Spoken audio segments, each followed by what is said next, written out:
la chance d'avoir Camille avec Modèle Déposé, qui est notre lauréate de cette année, entre 10 finalistes, avec un super projet déjà existant. Bon, on peut l'applaudir Camille, bon, et en plus elle est sympa, elle est rigolote, elle est noire. Alors Camille, raconte-nous. Cette société, alors elle n'est pas tellement jeune, tu l'as créée il y a une dizaine d'années.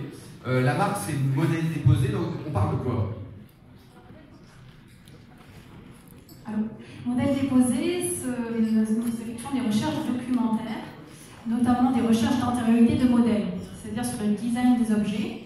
Et nous sommes sollicités par des entreprises ou bien des cabinets d'avocats ou de conseils en propriété industrielle pour les aider à mesurer le niveau d'originalité de leur modèle, du design de leur objet. Donc soit à titre préventif, c'est-à-dire avant le lancement d'un produit, ils souhaitent s'assurer que leur modèle est bien original et que rien d'autre similaire existait avant, ou bien dans le cadre de litiges, où nous les accompagnons pour vérifier le niveau d'originalité du modèle qui est revendiqué, par exemple. Ou bien avant d'attaquer notre société, l'idée c'est de savoir est-ce que mon modèle est bien original. Alors, tu fais comment par exemple si tu as une grande maison de luxe, Dior qui vient te voir, tu as une base de données phénoménale pour savoir si oui ou non un jour on a décidé ce sac par exemple. Effectivement, nous avons en interne un fonds documentaire très important. Combien de références? Alors, nous avons plus de 130 titres de magazines, nous avons plus de 1000 livres sur les produits manufacturés, donc beaucoup de mode, parce que nous sommes sollicités notamment dans le domaine de la mode, décoration, nous avons par exemple les déco du premier numéro jusqu'à maintenant, des magazines de mode des années 40 à aujourd'hui. Nous travaillons aussi beaucoup dans le domaine du jouet, mais pas seulement, ça peut être aussi pour les fournisseurs d'énergie, ça peut être dans le domaine sportif. Voilà, c'est assez varié, agroalimentaire, c'est assez varié. Donc, lorsque nous effectuons des recherches d'antériorité, nous fouillons dans notre fonds documentaire, mais également dans les musées, le déplacement dans les musées. Donc, ça peut être en France, mais aussi à l'étranger. Nous effectuons aussi beaucoup de recherches sur Internet, bien évidemment. Et combien ça coûte une prestation? C'est-à-dire si on a un doute sur un modèle avant de le déposer, ou on va attaquer un concurrent parce qu'il est limite, si c'est une prestation, c'est à l'heure, c'est des forfaits, comment ça marche? Oui, ce sont des forfaits. On est sur à peu près 2500 à 3000 euros pour une recherche d'antériorité sur un modèle, voilà, dans un domaine particulier. Et aujourd'hui, donc, la jeune société, 400 000 euros de chiffre d'affaires, elle est rentable, je disais avec un grand sourire, 10 salariés. Et les projets, c'est quoi? C'est de grandir, d'être international, d'avoir des projets en Espagne, par exemple?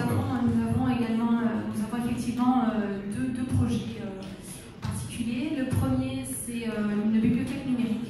C'est pour cette raison que nous avons participé au Créateur Solutions. Pour l'instant, c'est pas du tout techno-numérique, c'est ça? Alors, pour l'instant, nous avons beaucoup de papier, pour une raison simple, c'est que nous sommes obligés de conserver le papier pour pouvoir le produire dans le cadre d'un litige, tout simplement. Donc, nous avons beaucoup de papier et nous avons numérisé, nous sommes toujours en train de numériser une partie de notre fonds, notamment mode, de sorte à pouvoir ensuite développer une bibliothèque numérique et y intégrer un algorithme d'intelligence artificielle qui nous permettra et qui nous permet quasiment d'ores et déjà d'identifier du texte et par la suite les objets. Voilà. Donc c'est ce qu'on appelle l'ICR, donc l'Intelligent Character Recognition pour le texte.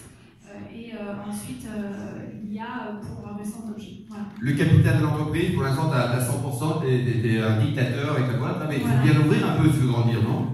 Tout à fait, donc pourquoi pas? Pourquoi pas? C'est vrai qu'on a déjà été approché. Jusqu'à maintenant, je n'avais pas de besoin particulier, mais effectivement, aujourd'hui, nous sommes de plus en plus sollicités, notamment à l'étranger. Donc, c'est notre deuxième projet, c'est de nous exporter. L'Espagne, notamment? L'Espagne, pour une question de proximité, parce que nous sommes basés à Perpignan.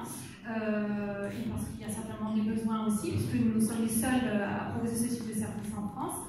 Et en Italie, nous avons déjà plusieurs clients italiens qui pourraient être intéressés. Bon, alors oui. Alain, on me permet justement officiellement ce soir de te remettre le chèque de 10 000 euros parce que le prix FSOI, c'est aussi la remise depuis 21 ans de 10 000 euros chaque année. Bravo, 10 000 euros, le prix à Lisbonne, c'est là pour aider. Et l'ouverture à la jeune. Merci Camille, bravo, bravo. Oui, en fait, on salue aussi, nous avons parlé de Leïla. Non, les sponsors bien sûr, mondial, mais pas seulement, on a aussi Leïla qui s'appelle Plasticassi de éco-concevoir des produits pour faire, on va dire, aider les fabricants à, on va dire, un plastique plus propre. Voilà, exactement. Donc, le laboratoire est basé à Collioure Et Leïla était lauréate, c'est mon coup de cœur de cette année. Donc, elle est là ?